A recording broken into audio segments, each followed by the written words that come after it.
What's up, film sluts? J.Mark Swartzentruber here with another unsafe reaction video for fans of dark comedy. In this video, I'm going to be watching the CinemaSins video on Django Unchained. I have not seen this video yet. This is one of my favorite films. It was the first R-rated movie that I ever saw in theaters. My wife and I are huge Tarantino fans.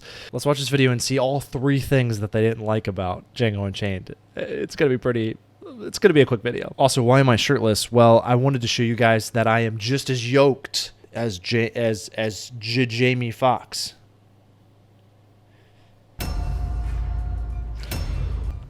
What's your name? Django. Then you're exactly the one I'm looking for. Does the movie ever explain how he heard about Django in the first place? Like, who was the guy that told him the story about Django, this one slave from 4 states away who one time worked with these white dudes but then got sold and is now in Texas? Yeah, go see him. He'll be able to lead you to the criminals you're looking for. Also, he managed to find Django without knowing what he looked like. I mean, how hard could it be to find 3 slave-driving brothers in Gatlinburg without knowing what they look like? In a world full of random cameos, this is one of the most random.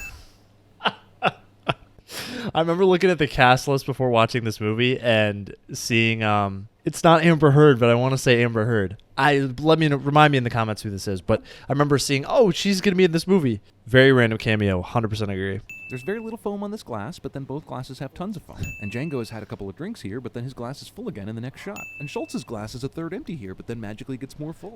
This scene always makes me so thirsty. Whenever I watch it, I'm just like, oh. The sun is clearly over the marshal's right shoulder, and he's facing the saloon door, but when we see his point of view, we see his shadow as if the sun was over his left shoulder. Shouldn't the shadow be over here? Nitpick! Django's a fan of Austin Powers a full 140 years before its release. Why did Django's memories of this incident look like someone filmed a TV that was playing a 70s movie? And the Lord said It's not I kind of dig the stylistic choice there of the flashbacks. I liked it. How gritty it was. Tarantino movie until someone starts quoting scripture. I'm okay with Brilliant that. and visionary director relies on stupid movie trope of the bad guy fumbling his gun. Okay, so the way It's a good point. Like when you see this scene, like, when he's like never held a gun before. Literally, it's like the gun's filled with covered in butter. I mean, that's literally what this looks like. Oh, baby. fumbling his gun. Okay, so the way Tarantino shoots this, perspective-wise, the guy hightailing it across the field is going left to right. But then when Schultz shoots him, he's shot from in front. But Schultz even tracked from left to right as the guy was riding. So how in the name of the magic bullet did he pull this shot off? Good point. Worked all day, get 30 bags together for There's easily more than 30 guys in this racist posse. Oh my gosh. This movie is so funny. Movie explains away the fact that the slave is a cracked shot by saying it's just in his DNA. the kid's a natural. Slave auction town in Mississippi isn't the place for you to visit. Free or not, it's just too dangerous. When the snow melts, I'll take you to Greenville myself. Why doesn't he just take Django to Greenville himself right now? If he's a natural, why does he need to have a practice montage? He's honing his skills. That's what he's doing. And I think it's also fun. I don't know if it's training as much as he's just enjoying the fact that he can use a gun now. I think he's enjoying it. But oh my gosh, we're 2 minutes in and I just want to stop what I'm doing right now and watch this movie. Like that's just what this video is making me want to do. I love this movie so much. It's been too long since I've seen it. Django's attempt to pretend like he's not going to grab this guy is terrible, but the idiot on the horse still falls for it and does nothing. This horse goes down with the rider, but then is instantly upright in the next shot.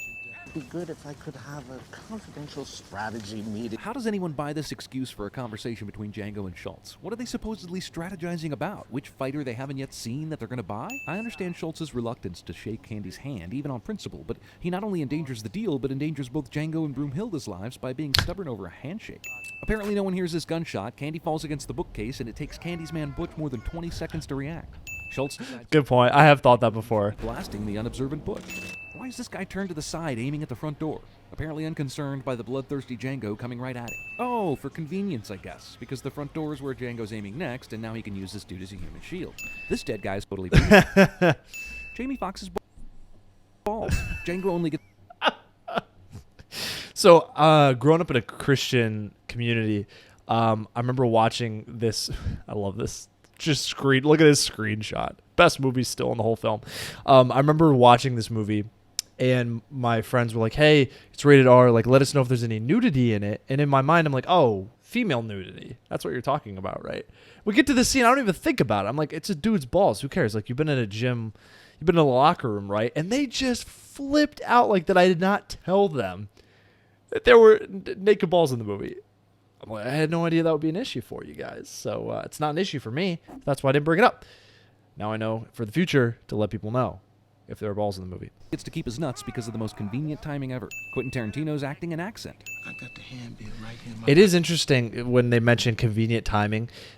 It is interesting watching this and like the continuity errors and things that you never consider when watching even your favorite film. Some of the things I had considered, but like most of them, again, you're watching, you're enjoying it, you're so engrossed in the story, you don't even pick up on these little things. How the f*** did the Candyland people find the handbills in Django's saddlebag, but not the ones in his f***ing pants pockets? Would you like to make $11,000? I know money talks, but these Australian slave drivers would never buy into this total bull about an $11,000 fortune. The whole reason for this scene is so that the awful things that Django did in this movie finally pay off when the slaves vouch for his story. You want no slave. So the dude tossed the dynamite into the cage and then what? Forgot to close and lock it? Was this thing open the whole time? Why didn't the explosion scare these horses into running away like the other ones? Why would anyone sit at this angle with this particular view? D'Artagnan, mother... Good Django point. sure is angry about D'Artagnan's death, for which he is basically single-handedly responsible. Boy, it sure is lucky that everyone's off at the funeral while Django sets up the death trap at Candyland. Django blows his cover, slowly walks to the balcony, and lights a candle in his gun hand and isn't blown away immediately. Why didn't Miss Laura just run for another room when the shooting started? The whole reason for Django even being here, Honestly, if you want to talk about black superheroes, Black Panther's not my thing. Honestly, like, for me, Django is like the ultimate black superhero. I mean, come on, let's be honest. He is objectively the best. Hilda sits out in plain view in front of the house instead of hiding in case something goes wrong. I know Django's cool and everything, but this blast would definitely have blown him back or at least hit him with some debris at this range. Tarantino couldn't resist putting one more N-word in the end credits scene. Who was that nigga?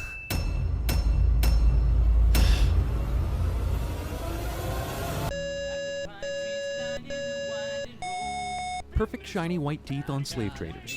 Beer taps. This is my valet. French pronunciation of valet. Nefertiti bust. Pop off beer caps. Straws. Cigarette holders. Them mother... The phrase mother for release. Oh my gosh. Dynamite, belt loops.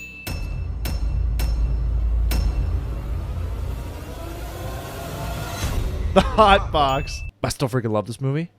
It honestly is one of the movies that made me fall in love with Tarantino. Like, I watched Incredible Bastards, Inglourious Bastards, and Django right around the same time. Loved the film so much, absolutely fell in love with them, that those films really helped my love of film grow, because they were mainstream in a way, but they were very extreme in other ways. That was a lot for me to handle, but I loved the story so much.